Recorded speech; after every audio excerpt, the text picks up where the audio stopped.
Cricket के हवाले से एक और कंट्रोवर्सी जो है वो शुरू हुई है। तुम लोग जो शर्ट पहन के गए हुए हो वो पाकिस्तान के झंडे की है और कुछ नहीं तो उस शर्ट का लिहाज कर लो, इसकी पूरी तरह इन्वेस्टिगेशन करें। 11 के 11 खिलाड़ी उठा के बाहर फेंके। आप लोग इस काबिल नहीं है कि आपको पाकिस्तान का झंडा दिया जाए। इतनी तासुब से भरी गुफ्तगू जो है वो पठानों के बारे में किस तरह कर सकते हैं। अब पढ़े लिखे इतने नहीं होते, उनकी नर्व्स उनके साथ नहीं होती। इनकी ब्रीडिंग की आपने बात की, मैं तो आपकी ब्रीडिंग पे देख सुन के हैरान हो गया। बाबर आजम ने सोशल मीडिया की टीमों को जो है वो पैसे दिए। अभी मालूम हुआ है कि FIA साइबर क्राइम को मुझे गिरफ्तार करने के अहकाम दिए गए हैं। अस्सलाम वालेकुम नाज़रीन, मैं हूं मंसूर अली खान। अपने डिजिटल चैनल के ऊपर आपको खुशामदीद कहूँगा। नाज़रीन, पिछले 12 घंटे में जो खबरें डेवलप हुई हैं उसके बारे में तफसील से बैठ के बात करेंगे और आने वाले 12 घंटे के अंदर ख़ासतौर पे पाकिस्तान का मैच भी है, उस बारे में भी तफसील से बात करेंगे कि क्या उम्मीदें रखनी चाहिए। लेकिन क्रिकेट के हवाले से एक और कंट्रोवर्सी जो है वो शुरू हुई है कल रात से। वह आखिर वो क्या मामला है उसके बारे में भी ज़रा डिटेल से बात करते हैं। लेकिन उससे पहले आपसे रिक्वेस्ट है कि चैनल को सब्सक्राइब करना मत भूलिएगा, बेल आइकन प्रेस कीजिए। अगर आपको वीडियो पसंद आए उसे लाइक और शेयर ज़रूर कीजिएगा। सबसे पहले तो जनाब पाकिस्तान टीम जो है वो आज कनाडा के ख़िलाफ़ मैच खेल रही है और ये तीसरा मैच है। अभी तक जो है वो बड़ा ही मायूस कुन किस्म का सफ़र रहा है पाकिस्तान का अमेरिका के अंदर, बल्कि फ्रैंकली स्पीकिंग मतलब बताने जोगा भी नहीं है, डिस्कस करने जोगा भी नहीं है जो अब तक का सफ़र रहा है। दूसरी बात यह कि अमेरिका की तरह कनाडा की टीम भी जो है ना वो मुख्तलिफ नेशनलिटी के लोगों से जो है वो भरी हुई है और कनाडा जो है उसकी टीम कोई हल्की टीम नहीं है, बड़ी तगड़ी टीम है, ये ज़हन में रखिएगा। आपने जिस किस्म का टैलेंट, जिस किस्म की परफॉर्मेंस अमेरिका की देखी थी ना, आपको मैं अभी से बता दूं कि कनाडा भी जो है वैसे ही है। और अगर पाकिस्तान की जिस किस्म की परफॉर्मेंस रही है और ये सिलसिला इसी तरह ही चलता रहा तो फिर आपके लिए जो है वो काफ़ी मुश्किलात भी पैदा हो सकती हैं, ये मैं आपको पहले से बता दूँ। तो मैं तो भाई फ्रैंकली स्पीकिंग मैं खुल के बोलूँगा, मैं कुछ ज़्यादा पुरुमीद नहीं हूँ, but let's see what happens. Dawn ने एक खबर जो है वो पाकिस्तान टीम के हवाले से रिपोर्ट किया और उन्होंने कहा कि जी टीम के अंदर जो है 2 ग्रुप्स मौजूद हैं। आप देख लीजिएगा कि मैंने ये बात जब अमेरिका और पाकिस्तान का मैच हुआ था और पाकिस्तान जब हारा था तो मैंने उस वक्त एक बात कही थी। अगर आप मेरा एनालिसिस उठा के देखें तो मैंने आपको उस वक्त कहा था कि ये जिस किस्म की एक बदबू आ रही है ना, जिस किस्म की बदबू आ रही है इस ड्रेसिंग रूम से, वो ये सब कुछ बता रहा है कि अंदर जो है ना ग्रुपिंग चल रही है। ये इनके चाल चलन, इनके लक्षण, इनकी हरकतें जो है ना वो ये बता रही हैं कि ये आपस में ग्रुपिंग हुई है और ये बेसिकली अपने ग्रुपिंग के चक्कर के अंदर जो है ना पाकिस्तान का बेड़ा गर्क कर रहे हैं, पाकिस्तान की परफॉर्मेंस का बेड़ा गर्क कर रहे हैं। इन को इस बात का एहसास नहीं है कि तुम लोग जो है वो जो शर्ट पहन के गए हुए हो वो पाकिस्तान के झंडे की है, हरे रंग की शर्ट है, उसके अंदर तुम लोग मैच खेल रहे हो और कुछ नहीं तो उस शर्ट का, उस रंग का, उस झंडे का ही लिहाज कर लो। लेकिन ये बेसिकली ग्रुपिंग हुई। और आपको याद होगा कि मैंने आपको उस वक्त ये बात कही थी कि जी ये जो शाहीन शाह अफरीदी के हवाले से जो खबर आई है ना कि जी जनाब उन्होंने नाइब कप्तानी लेने से इनकार कर दिया है, उसने मेरा ये सिग्नल उसी वक्त बजाना शुरू कर दिया था। और मेरी खबर जो है अब आप देख लीजिए, डॉन भी वो जो है वो यही कह रहा है कि जनाब 2 ग्रुपों का इंकशाफ हुआ है। आधे खिलाड़ी बाबर आजम और आधे जो है वो शाहीन शाह अफरीदी के साथ हैं, जबकि कप्तान, कोच और सिलेक्टर वहाब रियाज भी एक पेज पर नहीं है। डॉन के जराए ने कहा है कि जी सुपर 8 मरहले तक ना पहुंचने पर बाबर आजम की कप्तानी भी खतरे में पड़ जाएगी, जबकि मुसलसल नाकाम होने वाले इफ्तिखार अहमद, आजम खान, शादाब खान और उस्मान खान के लिए भी खुद को साबित करने का आखिरी मौका है। वर्ल्ड कप के बाद 7 रुकनी सिलेक्शन कमेटी के बजाय नई सिलेक्शन कमेटी और चीफ सिलेक्टर लाने पर भी गौर किया जाएगा। तो अब आप सिर्फ इस बात से अंदाजा कीजिए। देखिए मैं आपको बताऊं कि ये जो टीम गेम्स होती है ना, मैं चले थोड़ा सा इस पर बात कर ही लेते हैं। ये क्रिकेट हो गया, हॉकी हो गई, फुटबॉल हो गया, ये सारी टीम गेम्स है ना, जिसके अंदर जाहिर बात है एक से ज़्यादा खिलाड़ी जो है वो टीम बन के खेल रहे होते हैं। होता है इसके अंदर जाहिर बात है कप्तानी जो होती है वो उसके पीछे सारे भाग रहे होते हैं। और आप उठा के अगर देख लीजिए माजी, आपका मतलब माजी से जो गुजरा हुआ है को पिछले 15, 20, 25 साल का, उसमें शाहिद अफरीदी, शोएब मलिक, मिसबाउल हक, इंजमामुल हक, इन सब के साथ जो है वो कप्तानी के रोले रहे हैं। इनकी लेग पुलिंग होती रही है टीमों के अंदर और यहाँ पे भी अगर हो रहा है तो कोई नई बात नहीं है, ये होता है। लेकिन असल बात ये होती है कि जब आप इतने बड़े इवेंट के लिए जाते हैं ना, जब आप ICC इवेंट के लिए जा रहे हैं, ICC इवेंट से मुराद है T20 वर्ल्ड कप या वनडे वर्ल्ड कप या ICC चैंपियंस ट्रॉफी, जब आप इस किस्म के इवेंट्स के लिए जाते हैं तो फिर आप अपनी परफॉर्मेंस या अपनी इन हरकतों की वजह से ये नहीं करते कि आप टीम का बेड़ा गर्क कर दें। आपकी ग्रुपिंग के ऊपर फिर लानत है अगर आपने इस तरह की हरकतें करनी है तो, कि आप जो है वो आपकी वजह से पाकिस्तान का नाम बर्बाद हो, और वो कोई भी जिम्मेदार है, मेरे लिए इंपॉर्टेंट नहीं है। मुझे ये ज़हन में रखिएगा कि मैं यहाँ पे बैठ कर ना मैं ये नहीं कहूँगा कि जनाब बाबर आजम का ग्रुप जो है वो ज़्यादा अच्छा है, ज़्यादा तगड़ा है, या शाहीन शाह अफरीदी का ग्रुप जो है वो ज़्यादा अच्छा है या ज़्यादा तगड़ा है। मेरा ये काम नहीं है। मेरा काम, मुझे सिर्फ ये पता है कि 11 लड़के जो पाकिस्तान का नाम लेके ग्राउंड में उतरते हैं ना, मुझे उसकी इज्जत और उसकी हुर्मत चाहिए।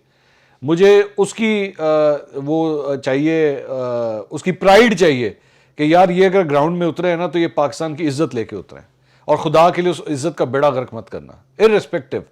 तो पाकिस्तान क्रिकेट बोर्ड को अगर जो जो ग्रुपिंग में मुलविस है, और इस ग्रुपिंग की वजह से अगर आपका नुकसान हुआ है, उठा के दोनों ग्रुप मेरी तरफ से बाहर फेंक दें। एंड आई डोंट केयर कि कौन से बड़े बड़े नाम हैं।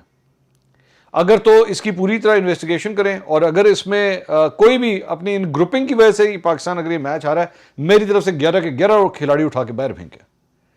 मेरे मुल्क से, मेरे पाकिस्तान के झंडे से, उसकी शर्ट से बढ़ के नहीं है आप लोग जो कुछ भी हैं वो पाकिस्तान के झंडे की वजह से। और अगर आप नहीं ये परफॉर्म करते तो get out of this team. आप लोग इस काबिल नहीं है कि आपको पाकिस्तान का झंडा दिया जाए, अगर आपकी ग्रुपिंग की वजह से इस मुल्क का इतना नुकसान होता है तो।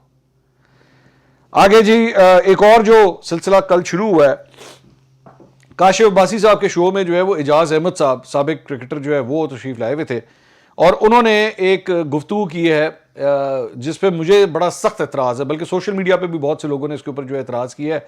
आई want to talk about it. उन्होंने कहा है कि जी, मैं कोट अनकोट ज़रा मैं पहले शेयर कर दूं। उन्होंने कहा जी, इस वक्त आपकी 80% क्रिकेट रिमोट एरिया या केपी में चली गई है। अगर आप सिंध की टीम बनाते हैं तो उसके अंदर 6 से 8 प्लेयर पठान होते हैं। उनके पास ना एजुकेशन है, ना उनके पास कोई एक्सपोजर है। वो सुबह उठते हैं या दोपहर को अपने वालिद या चचा के साथ बाहर नमाज पढ़ने जाते हैं और घर आ जाते हैं, और उसके बाद घर से बाहर नहीं निकलते। जब प्रेशर आता है ऐसा, तो उसमें उनकी नर्व्स उनके साथ नहीं होती। ये एजाज अहमद साहब ने इंकशाफ किया है कि जी, आपके पठान भाई जो हैं वो, उनके ऊपर उनको प्रेशर लेना जो है वो नहीं आता।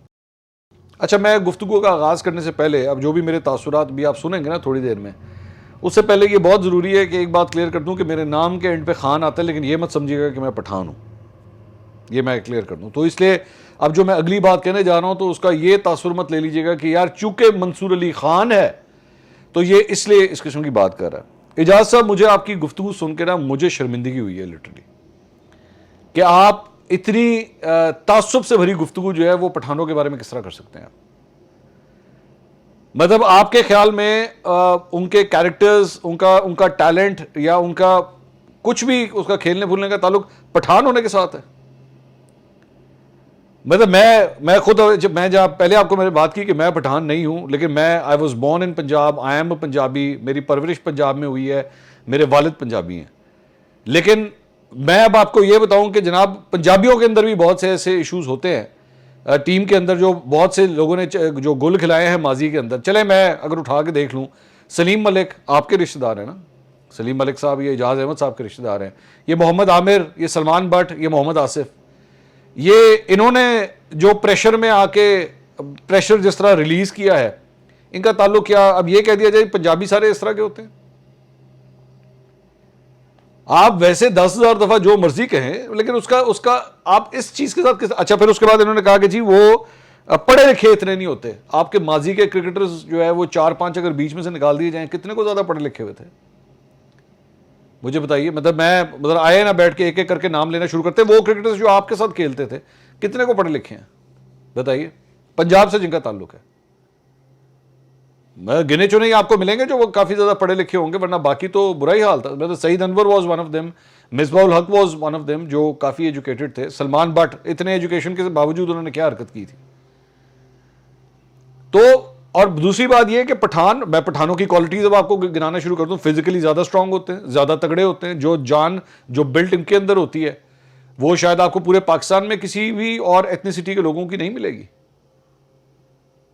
लेकिन ये इस बात का क्या ताल्लुक है जी, प्रेशर नहीं ले सकते। प्रेशर ना लेने वाले तो और बड़े हैं, जो मैं आपको बैठ के यहां पे गिना सकता हूं, जो प्रेशर नहीं ले सके। और दूसरी बात यह है कि अगर आप पाकिस्तान टीम तक पहुंच गए ना, खेलते खेलते पाकिस्तान टीम तक पहुंच गए, आपने नीचे कितनी डोमेस्टिक क्रिकेट खेली होगी, आपने और कितनी क्रिकेट खेली होगी, भाई इतने तो नर्व्स फिर आपके तगड़े हो जाते हैं। और जिन पठानों की आप बात कर रहे हैं ना, इन पठानों ने पहले इंडिया के खिलाफ परफॉर्म किया हुआ है। आप नसीम शाह को उठा के देख लें, आप इसको शाहीन शाह अफरीदी को उठा के देख लें। नसीम शाह ने अफगानिस्तान के अगेंस्ट एक दफा नहीं 2 दफा इतने सवेर अंडर प्रेशर में जो जहां बंदे के हाथ पांव फूल जाने चाहिए, उस लड़के ने वहां भी परफॉर्म करके दिखाया। ये शाहीन शाह अफरीदी, इसने क्या इंडिया के खिलाफ पहले नहीं परफॉर्म किया हुआ? तो इसका पठान पठून होने से कोई ताल्लुक नहीं, बराए मेहरबानी इस तासुब से। बल्कि मैं तो हैरान हो गया कि आपने इनकी ब्रीडिंग की आपने बात की, मैं तो आपकी ब्रीडिंग पे देख सुन के हैरान हो गया कि आपकी किस किस्म की ब्रीडिंग है कि आप इस नजरिए से लोगों को देखते हैं। और मुझे अब इस बात का एहसास होता है कि जब आप खेलते होंगे, जिस दौर में, जिस वक्त में जिन क्रिकेटर्स के साथ आप पाकिस्तान टीम में खेलते होंगे, तो आप तो अगले को जो है वो रंग, नस्ल और सुबाइयत से देखते होंगे कि यार इसका कहां से ताल्लुक है, और उस तरह बैठ के लोगों से correspond. And this is that dirt, ये फैक्ट है, ये मैं आपको खुल के बताऊं, ये वो प्रॉब्लम है जो पाकिस्तान टीम में अब से नहीं कई सालों से है। ये कराची लाहौर वाला चक्कर बहुत है। अब वो उसके अंदर कराची के अंदर जो है ये पठान वाला रंग भी आ जाता है बीच में, मुझे पता है, क्योंकि बहुत से हमारे पठान भाई जो हैं वो ताल्लुक उनका केपी से होता है, लेकिन ultimately they shift to Karachi और वहां से खेलते हैं। मतलब शाहिद अफरीदी की एग्जांपल बहुत बड़ी है आपके सामने। लेकिन फॉर गॉड सेक इसका इस बात से कोई ताल्लुक। चले मैं मोहम्मद आसिफ का आपसे पूछता, आप कहते हैं ना जी बड़े वो middle class, lower middle class से वो ताल्लुक रखते हैं, जरा बताएं ना मोहम्मद आसिफ का कहां से ताल्लुक था, किस बैकग्राउंड से आया हुआ था, और उसके बाद में उसने क्या क्या किया, उस पैसा कमाया किस तरह। वो तो जिस तरह फिक्सिंग में पकड़े गए, वो जो कुछ भी हुआ, लेकिन उस पैसे का किया क्या पूरी क्रिकेटिंग दुनिया को पता है कि किन किन जगहों पे वो पैसा लगा और किस तरह अपनी जिंदगी गुजारी। तो अब क्या वो ये कह दिया जाए कि जनाब पंजाबी क्रिकेटर्स जो होते हैं वो याश होते हैं, वो सारे के सारे याश होते हैं? सो इस तरह नहीं करना चाहिए मेरे ख्याल में। ये आपके बहुत बिलो आपने गुफ्तगू की है, आपके स्टेचर से नीचे गुफ्तगू थी। मुझे अफसोस हुआ ये बात सुन के कि आप अगले को जो है वो इस नजरिए से देखते हैं।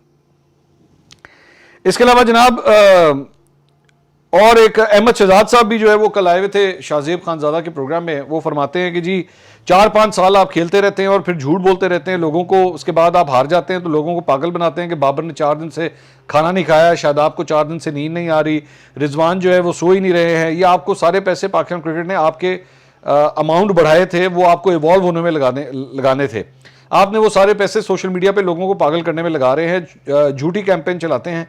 आपके अपने स्टेटस हैं क्या? बाबर के 1400 रन उठाकर देखें तो वो लूजिंग कॉज में है, और आप इतने ऊपर चले गए हैं कि आप सीनियर जूनियर किसी को नहीं छोड़ रहे। सोशल मीडिया पर उनको आप गालियां पड़वा रहे हैं। हमने भी चीज़ें की, हमने अपनी चीज़ें हाईलाइट करवाई, हम पर बेतहाशा तनकीद हुई, हमने किसी के खिलाफ कुछ नहीं किया। आपके जो लोग हैं और आपके जो बड़े इंस्ट्रक्शंस दे रहे हैं, आपने लोगों को गालियां पड़वाई, आपने चेयरमैन को उड़ाया, आपने सुपरस्टार्स को उड़ाया, और आपका कद इतना ऊपर कर दिया सोशल मीडिया पर कि लोगों को नजर आना बंद हो गया कि आपके आगे तो दुनिया भी नहीं है। अच्छा, अब ये अहमद शहजाद साहब जो है वो बेसिकली बाबर के ऊपर ये तनकीद कर रहे हैं। ये बड़ी लाइबल किस्म की गुफ्तगू जो है वो अहमद शहजाद साहब ने की है। अगर आपको ये कोई बाबर ने कोई केस कुछ कर दिया ना आपके खिलाफ, आपको प्रूव करना पड़ेगा कि बाबर आजम ने सोशल मीडिया की टीमों को जो है वो पैसे दिए हैं। ये मेरे ख्याल में अहमद शहजाद साहब को ना नेक्स्ट टाइम किसी के हवाले से ये बात करने से पहले, क्योंकि आप ये फैक्चुअल बात कर रहे हैं और फैक्चुअल बात जो है वो आपको फिर प्रूफ भी करनी पड़ेगी कि भाई आपने किस तरह कह दिया सब कुछ। और दूसरी बात ये, मतलब क्रिकेट की दुनिया में काफ़ी बात मशहूर है कि अहमद शहजाद साहब जो है वो उनको टीम से उस वक्त जो है वो बाहर किया गया था जब बाबर का राइज हो रहा था, और बहुत से लोग ये कहते हैं कि बाबर ने अल्टीमेटली आके अहमद शहजाद की भी जगह ले ली थी।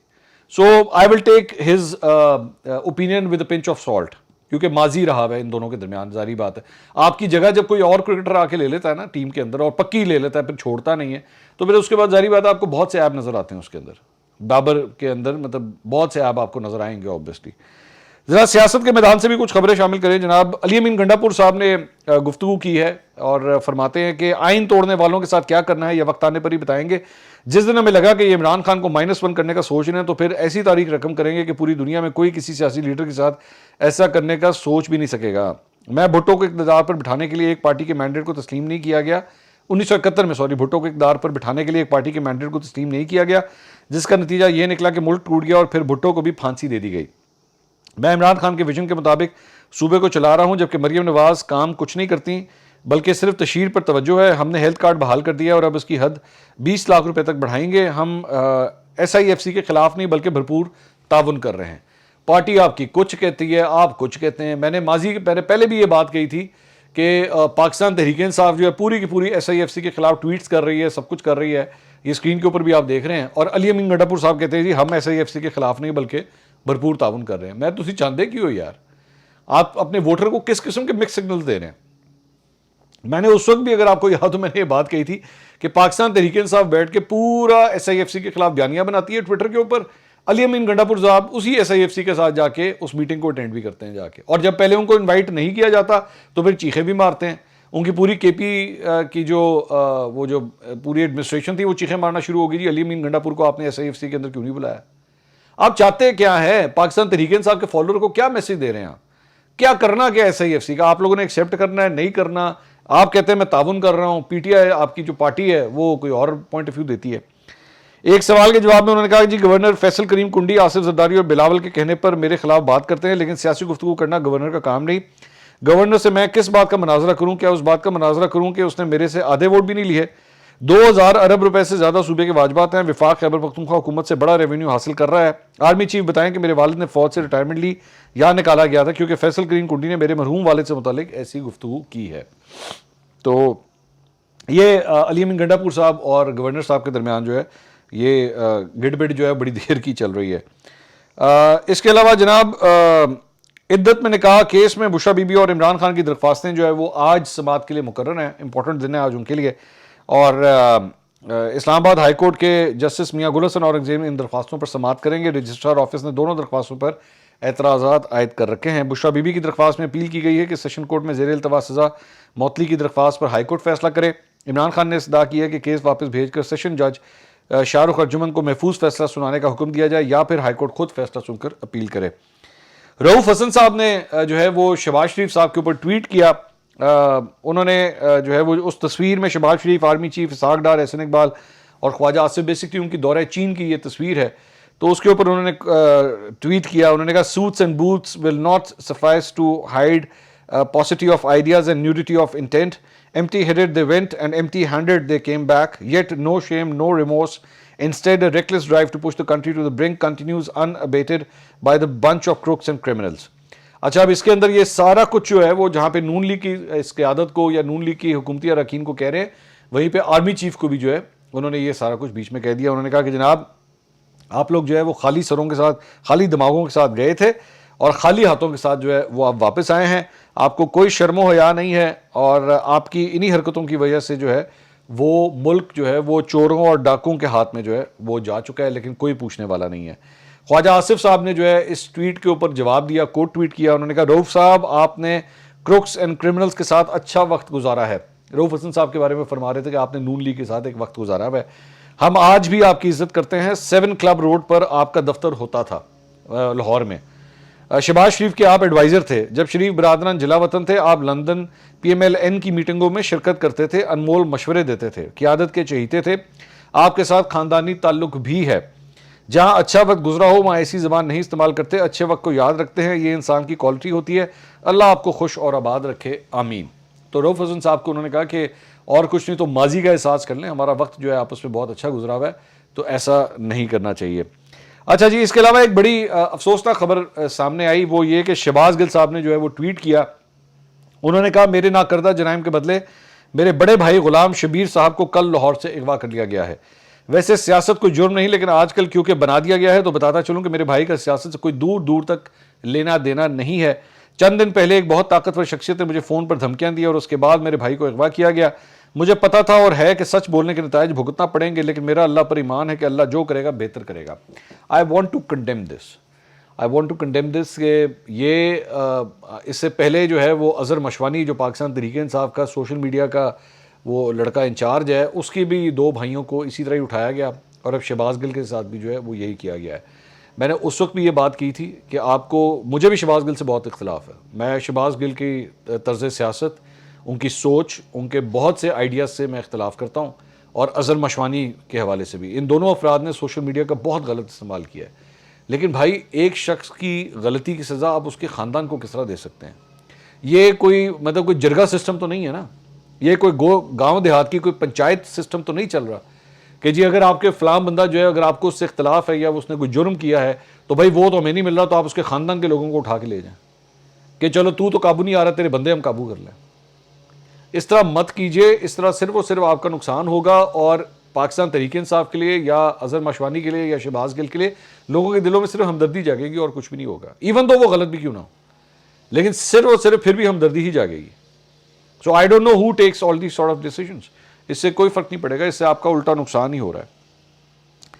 इसके अलावा जनाब इमरान रियाज साहब ने भी जो है एंकर पर्सन, उन्होंने भी ट्वीट किया। उन्होंने कहा अभी मालूम हुआ है कि FIA साइबर क्राइम को मुझे गिरफ्तार करने के अहकाम दिए गए हैं। मुझे अभी तक उन्हें ये समझ नहीं आ रही कि केस क्या डालना है या फिर नया केस कौन सा बनाया जाए।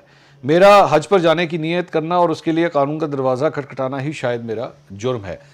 इमरान रियाज खान साहब को जो है वो हज करना चाहते थे, लेकिन उनको मुल्क से बाहर नहीं जाने दिया गया और अब वो ये फरमा रहे हैं कि जी उन्हें गिरफ्तार करने की भी तैयारियां की जा रही हैं और उनके खिलाफ जो है वो कोई केस बनाया जा रहा है। अभी तक तो जब तक ये वीडियो रिकॉर्ड हुई है तब तक तो ऐसी कोई गिरफ्तारी नहीं हुई, लेकिन अगर तो ये सब कुछ ऐसे ही है तो ये भी हाईली कंडेमनेबल है कि एक शख्स को सिर्फ इस बुनियाद के ऊपर कि आपके नज़रियात उससे नहीं मिलते या उसकी सोच, उसके नज़रियात मुख्तलिफ हैं आपसे, तो इस बुनियाद के ऊपर इस तरह की अगर फर्जी केस जो है वो बनाया जाए। अब तक के लिए इतना ही, अगली वीडियो में आपसे दोबारा मुलाकात होगी।